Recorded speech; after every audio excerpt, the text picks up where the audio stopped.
Hello friends, welcome to my YouTube channel. In this video I will show you how to convert rows into column. Okay, so here you will see I have created this row: employee name, designation and area. Okay, against every employee name I have written or added their position or designation, and then here you will see area. Okay, now I want to convert these rows into column. Okay, so how to convert these rows?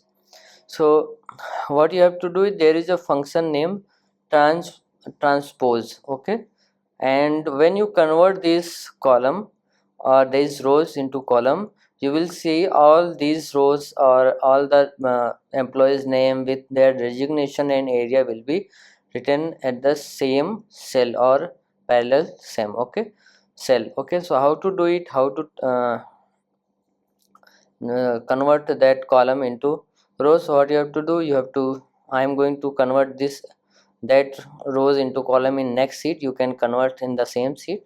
So what you have to do, you have to choose the cell where you want to convert, then you have to click on equals to, then transpose, then now you have to choose the range. Okay, like this.